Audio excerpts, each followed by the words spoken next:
Good morning, Dale. My name is Jeannie Odell from the Canyon Lake Chamber of Commerce, and I want to thank you for taking time today out of your very busy schedule to sit with us and answer a few questions that we have for you. Casey Castillo is our timekeeper, and so she'll be keeping us on track. We have a couple minutes for your introduction, a couple minutes for each question, and then at the end you'll have time for a concluding statement. So, since today is all about you, let's get started. Sounds good. Why don't you tell us a little bit about yourself? Thank you. Hey, my name is Dale Welty, and I've been in the community for over 30 years. My first son was born here. My family lives here. I still have 3 of my children living here, and I have a grandchild living here. So Canyon Lake is my home. Been here a long time. My first many years here, I was pretty much enjoyed the facilities and did some skiing. I was very busy at work, and after about 10 years, I started to play tennis, and I spoke to the tennis people, and they said, can you stick up for us with the community and maybe get us some facilities? And that kind of started this path down, which led me into going to the POA Recreation Committee, and then I ended up on the Facilities Review Committee, and then I went on to the Finance Committee, and then eventually I ran for the board and was elected, and in my 4th year I became the president. So I've been involved in the POA administration section of this for about a decade. Met a lot of great people, a lot of great friends. I have to tell you, this is an incredible community, and I would just like to be able to keep working on this community to make sure it stays a great place. So as far as my work, what I do is I'm a real estate appraiser. I work for the federal government, and I manage about 1,000 appraisers. We do about 10,000 appraisals a month. I started my career in construction, and I became a construction manager for KB Homes. And then when I was working for KB Homes, the VA inspector said, hey, we could use you down at the VA. So I applied at the Veterans Administration, came on as a construction analyst. 5 years later, I was the chief appraiser, managing the appraisal department. Then I became the chief of property management, which my job was to manage the properties that had been foreclosed on and returned to the VA. And then after that, I became a grant administrator for disabled vets who were in wheelchairs. So that part of that job was to go out and get a contractor to come into these veterans' homes that couldn't walk, and we were able to get them ramps and showers and get to some kitchens they can work in. So that's kind of where I'm coming from. That's my history here. Okay, great. And just to get a little off base in the beginning, because that's what I like to do, it was under your leadership as president of the POA that I believe the city and the POA started having our quarterly meetings, our joint meetings between the two entities? Yes, that was. And it was very, very fortunate. The good news, we're in a small town. Sometimes the bad news is we're a small town.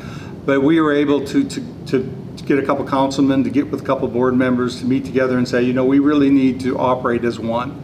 And that became really critical to the way we want to move forward.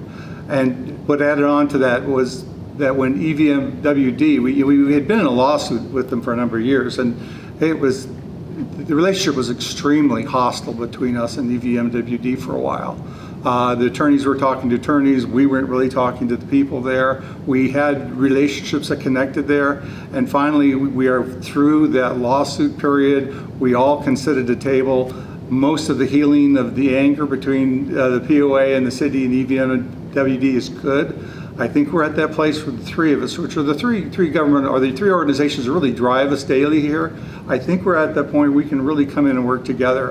And that's really one of my main goals, is to get these relationships, get these people in a room, and work together for creative solutions to the problems of our lake, and our businesses, and our residents. So great. So speaking of goals and accomplishments, what do you feel that the city's biggest accomplishment was this past, or the recent last few years? When we ask that again, I kind of... I think I got it. I think the biggest thing is that they balanced the budget. I may be a little bit of an anomaly. They balanced the budget, but they did some things to cut some of the expenses. Then they also had, unfortunately, to go out and they raised some of the user fees out there. Fortunately, today, in today's environments, we see property values going up. So when people are purchasing in, we're probably also going to get a little influx of funding from the raised prices from the real estate taxes. So we do have some bright spots in our future. So I think that will help make our job easier. I still don't feel comfortable that over the long run, we see this vision of how we're going to balance the budgets in the city. I think we see alternatives and opportunities to go that way, but we need to work hard to make those opportunities a reality. And that's really kind of a main issue that I want to work on with the other councilmen. So. Great. So speaking of goals and accomplishments, what is your perspective on the city's stated goals for this year? And what goal, other than the one that you just mentioned, would you establish once elected? One of the big goals is it's time to look longer term on a couple things. One, we need to look longer term on the lake. The lake is one of our primary. Canyon Lake. The lake is what makes Canyon Lake what it is, and it's an aging lake. It is filling with soil. It'll take a long time for it to impact us. We are going to see some flooding of algae into the lake that's not going to be healthy, and we don't have a real comprehensive plan worked out between the three organizations. We do have what I call a put a Band-Aid over here and a put a Band-Aid over here and put a Band-Aid over here solutions, and they're holding on. But in the long run, in a decade or so, that the lake is going to continue to fill the soil. The impact of the algae is probably going to increase, and the problem is that we have not had great communications. As I said, we've had lawsuits, so we haven't been talking real well. We have this opportunity for the three groups to sit in a room and try to work through the issue of the long-term lake issue. And I was on part of the group that went in and we went for a grant to get the lake dredged, and it was a good process. We didn't score as high as I would have liked to, but going through the process, learning how the scoring worked, learning what you could get points for. It was very educational. So next time we go to get a grant, we'll have some idea where we're heading. The second part of the grant applications, again, we had the three bodies all kind of going their own directions on how to, we all wanted to get grant money to fix our lake. There's no doubt about it. But at the time, the communication was not good enough that we all got together and said, let's all bring our piece together. And we tried, but again, communication doesn't happen in a minute. You have to build those relationships, and you have to build the ability to communicate, and that's a big thing. The other big thing that is on my agenda is we have to do something about getting businesses going. Real cut and dried. We need economic activity in the lake. In Canyon Lake, we have a lot of residents. We do a great job of having residences, but to balance the budgets and the taxes, we do need to have business activity. So we need to start looking very creatively on what we can do about building businesses. We have a couple of vacant pieces of land. We have the town center, which we can try to work with. We have a piece of land that's basically kind of behind the golf course over there that maybe we can look at. And then we also have the BLM land. The thing with the BLM land is the person says, oh, the city's going to do all this stuff with the BLM land. And, oh my God, it's going to be terrible. Well, the reality is the BLM guy kind of said, the BLM transfers are usually measured in centuries and not years. And so we're 2 years to our first century. Maybe it won't take 2 centuries to get there, but this isn't going to happen overnight. But it's on their schedule. But the reality is we really need to go to the community and work with the community and see what is the good things we can put there. And make sure, for sure, a lot of that land has to be open and vacant. So we want to make sure that, especially the equestrian center people still have their riding trails. They can still access to the other parts of the riverside that they can ride their horses. So we want those people in the community that are going to be affected by the development to be involved in whatever process it is. And my biggest fear is that we say, oh, we're looking into doing something BLM land. Everybody reacts because they don't think any of their needs are going to be accommodated. And I just want to encourage, our first step would be to say, hey, BLM's coming eventually.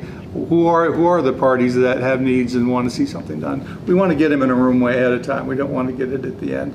And I don't live in fear on that kind of thing. Don't all of a sudden assume, oh, the city's going to make us open the gates to Canyon Lake, and we're going to have 4,000 more houses, and they're going to be using our pools, and they're going to be using our lake. And I don't think that's the intention to make all that happen. Just because the land is in the city doesn't make that land part of the POA. Maybe we could take some pieces in for reasons that serve the homeowners, but again, way out in the future. And my goal is not to sit here and say, we have all these solutions for you people and what we're going to do. The goal is to get the people who care into a room, and let's see if we can accommodate everybody's needs. Okay. thank you. Yeah, some of the questions are kind of tied in with some of the things that you've already answered or you've already stated, but we can kind of expand on them Okay. if we wish. What is your perspective on the city's budget and the need to increase revenue to pay for critical services? Again, thank God the budget was close this year. Again, I don't think it's sustainable. We have to get the business activity going. We want to definitely work with the center to see what other businesses we can draw on here. We would really like to bring in retail, but here's the harsh reality, super harsh reality. At this point in time with COVID, retail is incredibly unpredictable. We kind of don't know what retail is going to look like in a year. So we may have to even look at some other options. Restaurants here are doing a great job, but again, they're kind of pushed down by COVID, and we hope they all come back, but we don't know. So that's one of the big goals, is to get the center and get with those people and make sure we can do everything we can to get more business activity into the area. Some things you can do very well online and order, and other things you can't. And they're really that local-based business works. To be honest, I am totally the Canyon Lake Market. I've been here 30 years, as I said. 30 years ago, I went in the Canyon Lake Market, and it wasn't my first choice to shop, right? And as I go in there today, I'm just impressed that, geez, what a nice feeling to come into this place and to be able to buy food and buy beverages here. Oh, and I love the sandwiches. I love the burritos. That tri-tip. Mm-hmm. The tri-tip. So we have the opportunity to. So Canyon Lake Market, mostly on their own. It wasn't a city thing, I don't believe, but they really took a place that was working, and they really gave it some character, and they really gave it a really nice feel and a nice place to shop. So we need to look to do more of that type of thing. Okay, thank you. You've mentioned a couple of goals that you have, but which would be your priority if or once you're elected, and how would you implement your idea? Again, my priority is the simple one. The lake one is the simple one, in the sense that it's going to be a long journey. I'm not going to go have a priority a year later. We're going to come out the other side. It's going to be a long journey. We're going to start the discussions and bring all the parties in and start working our way to see how we can develop that plan. Again, thank God we're not at war. Thank God we all have, the idea for everyone is that the lake is healthy and does that. So that's the first one. The second one, again, is this economic activity, that how it relates to real estate. My background, of course, is real estate. So how do we take that piece of land over by the storage area, and how do we make something out of it that serves the community? It would be, one option is take some golf course holes, move it over, take some of that land by the road, and make another use out of it. The golfers would be extremely happy if they could have nicer holes to drive down, and we, as the typical Canyon Lake resident, would sure be nice if we had some other choices to use with that land that's easily accessible, and that can provide us with a service or a retail feature. It would be very good if we were more effective with our resources, and we should look and go down that road. Okay. The next question, of course, had to be with future development, and is there anything that you wish to add in addition to what you've already kind of indicated about future development plans? Kind of like to duck back to the question here, and basically what we have a real issue, of course, is police and safety. And you hear me say that's not my priority, and I'll tell you, it's not my priority, not because I don't think it's a priority. I think it's an incredible priority, but I also know we have great resources on the chamber for that. They have been working with the police, they have been working with the fire as councilmen, but these same people have also been working with the police and with the fire on their normal jobs, some of them for decades. So we have this great amount of experience working with the police and the fire, and I'm really will totally support my council people that's their strength, and of course I will review what they do, and I will question them, and I will say I don't understand, and they'll probably start throwing their shoes at me. But by the same token, I'll have a really good understanding of what they're doing, and I will tend to give them the line of trust as they do their work. So again, police, fire, very important. That's just not the expertise I necessarily bring to the table. But by the same token, if you had everybody on the council with expertise in fire and police, then how would you handle business and real estate and all that? You need to have a balanced council, and everybody needs to bring their talents into the room and be able to have impact on the decision making. Okay, thank you. We've talked a little bit about your tenure with the Property Owners Association. What other interactions have you had with city governments? You obviously work for the VA, so you've had interactions with the federal government. But can you describe your experience with governments and any city committees or anything else like that you've been on or attended meetings or? I think the first committee was about a decade ago was really the youth committee by one of the councilmen, and we worked through that.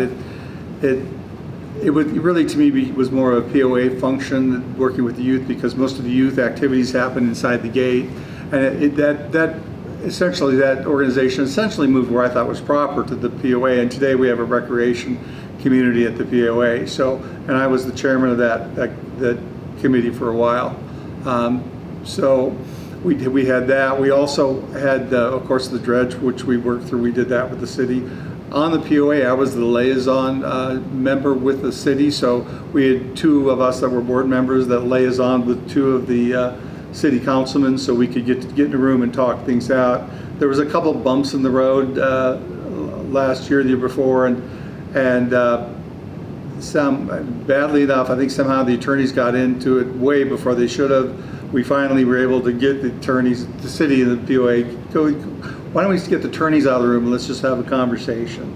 And so by the end of the conversation, I think we had just gone from a very difficult position to one where we were on the same page and moving ahead. Didn't you attend several economic development meetings, and as well as around a city and POA roundtable that you attended monthly?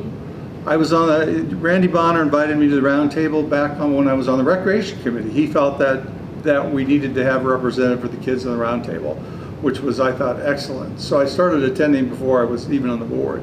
And I've attended the roundtables through my 4 years on the board. I was the rep, and I thought that was a great thing. The roundtable started out with kind of like 5 or 6 people, and by right now, other than the COVID experience, we would be looking usually about 10 people at the table. Again, great interaction between EVMWD, the city, the fire, the police, POA. It's a great place to sit down and kind of air things out at the table. And then the business economic development committee, I guess. I'm not sure if it was an actual committee, executive roundtable. Or the business development. Last year they invited me to come join those meetings, so I started joining them last year. And that's made up of people from the city, people from development experience. It's made up from members of the community with development experience. It's made up from members of the community that have an interest in a financial interest in the center. Okay. It's made up with the consultants from the city, and that's basically who comes. And I guess what I'm just trying to kind of help you share is that you've not just been POA, that you also have experience in communicating and dealing with people outside of our Property Owners Association. Yeah, I've had experience. I was on the CBIA. What does that stand for, please? California Building Industry Association. I was the government representative for their finance subcommittee for about 2 years. So I did the presentations on banking to the builders, so that they understood what the VA financing was. They were going to need to comply with VA financing. So I've done a fair amount of that in the day. So you've had to communicate with many different types of people over the years in order to accomplish goals. Right. This is kind of where we're going. Yeah. Okay. And please. And to be honest, I'm a thinker. If somebody hits me with a question, I'm probably one that'll say, give me time to think about it. I don't react quick. I don't react and shoot from the hip. It's just not my nature. Sometimes it may be a little frustrating, but I'm the one that goes back and says, I have a book on that, or I saw a website on that. Or if you go into my office, you'll see the land study that was done on Canyon Lake. You'll see the lake study that was done on Canyon Lake. You'll see the volumes of stuff that I put together in spreadsheets and pictures for Canyon Lake. I'm just one of those people. I'm analytical by nature, and I have to do the work before I start making decisions. So I do the work, and that's important to me. And so that's just my nature. Right. I think you're a data-driven decision maker. I guess if we had to label what type of decision maker you are, it's more of a data-driven. It's more of a data-driven. Yeah, it's basically my data. You're able I to listen lead and the I hear. emotion. Yeah. And I have a political leaning, which is clearly to make this the best place we can, both on the POA side and the city. We have to explore new ways to do things. We have to kind of go outside our old box, and it can be a very big struggle to do that. I can tell you probably 2/3 of the things that I try to do won't happen. But if you don't try to do something, if you don't move in a direction, you never get anything done. So as we start moving in a direction to make improvements, we may have to go to the left or we may have to go to the right to accommodate. But I'm totally about going down the journey, totally about doing the data and the research. So when we sit down with the people that we have to influence, that we are informed and we are ready to sit and talk to them. That's really what I like to do. Okay. Well, that kind of ties us in with the next question is basically, why should we elect you? What strengths can you bring to the council? And obviously, conversely, what do you think your weakness would be? I think one of the biggest strengths I have is the relationships I've built over the last decade. I have good relationships with the EV. Despite the lawsuit we were in, I developed good relationships with the EVMWB board. I have good relations with the POA in the city. My wife is on the school board in Menifee, so she has good relationships with Menifee, and through that I've developed some relationships with some of the Menifee councils, and it's very important because we are a tiny city and we don't have a lot of clout in the big picture. So our ability to network with Elsinore, with Menifee, with Wildemar, to build up those relationships to make the decisions. You know, our road, the road Ken, for example, is Elsinore, then it skips into Canyon Lake, then it skips into Menifee. So all that whole road is, although we have our piece of it, we interact with all those cities as it goes down the road. Our lake, the water comes from up north, it comes from Menifee, it comes through all the cities up north. We have to be able to communicate with these people and have good relationships. I'll say good relationships important because I was here probably 15 years ago or 12 years ago where every organization hated every other organization. The communication was absolutely miserable, and as a result, I think it took our community down many notches. If you've seen what's been accomplished in the POA and not going to be accomplished soon in the POA, that's a result of great communication. That's a result of working with the community. That's a result of those people with concerns were brought in and we addressed their concerns. It wasn't done because we took a big sledgehammer and started driving these projects through. It was done because we did the work of communicating to the members. So those relationships with people in the city and those relationships with the other organizations that have big impact with is really one of the big things. And of course we talk about my analytical side, which is, of course, Jeannie has seen some of the stuff I've done, and she'll say, "Can't you paint it better?" And I go, I just run numbers. I data draw, I can graph, I can do numbers, but I can do research. But don't ask me to paint any pictures. It won't be happening. What about any weakness that you feel that you might have? Not that any of us have weaknesses, of course, but. I had to go ask my wife that, and that was like a 2-hour conversation. The first one is right now, there's time's always a problem. I'm working right now, but my real intention is to retire in 12 months. Sometimes my intention is to retire in 4. It all depends Depending on the type of day that you've had. Depends on the day you catch me, but I'm in that place where I have the freedom to do that. I mean, for a while I thought, I'm 62, I don't even feel like I ever want to retire. There must be something wrong with me. And then over the last year and a half, whatever that change was, I said, I think it's getting to be time to go on and do something besides what I was doing. Was it? So that, my wife says I'm ADD. I don't know what that means. I think it's like if you're an alcoholic, you don't know what an alcoholic is. So so she says I have a little ADD. She says I do it well, but I still have a little ADD. But you give me 700 topics to pay attention to, and I'll pick all 700. You give me one, and it's kind of a struggle. So a weakness that could be a strength is that you are able to multitask quite well. Yeah. How's that? Yes. Is that a way to sum up that weakness? Yes, you could say that. Okay, well, the remaining time is yours. I believe we have a couple more minutes. We have about 3 or so more minutes. If you wish to tell us more about yourself that these questions haven't given you a chance to address. I just kind of want to talk about a struggle that kind of goes on with us, and one of the problems I see is that the state really dictates a lot about what we're supposed to do. And as I've been at the Economic Roundtable, I've been at the city, you come up with an idea and the state's not going to like that, and the state's not going to like this, and the state wants us to build these houses for low income, and we have no vacant land. The only vacant land's a hillside. There's no economic way to do low cost income houses when you got to build a $250,000 bridge and you got to grade out a hillside, and it makes it very difficult. And so we need to kind of and the state's tax structure is very odd. There's a tax structure out there that basically said, you know what, cities, you get your retail. You go get your retail stores up, and you get that retail money coming in, and you can really pay your police, and you can pay your fire. Well, as we all know, the retail has moved to online now. I'd like to have Amazon. We could sell half the city, right, and put a big Amazon plan. But the sales tax that we used to get isn't coming here, and I can guarantee you, members of the community are buying things and having it taken to their home. And it's just, you see the Amazon trucks. I hate the ones I see come to my house. I can't imagine what everybody else sees as they come. But there's a huge amount of distortion to that plan of you cities get your tax money from your retail. That paradigm has shifted, and at some point, maybe cities can get together and go back to the state and say, in the day, what you did kind of made some sense, but in this day, that doesn't really work so well. And then, of course, we have that development limitations, and to have us try to develop something that is uneconomical. Granted, we go to the state and say, hey, state, if you want to give us the $1.5 million to help start this, then we can put in the bridge and do some grading. But it seems like, well, we want you to do it, but there's really not money available. So we really have to work with the state. We really got to develop that relationship and kind of go to them and say, state, you come to us and say you need to do it. We need to go to them and say, here is what we see. Tell us how we can make it work under the reality we have.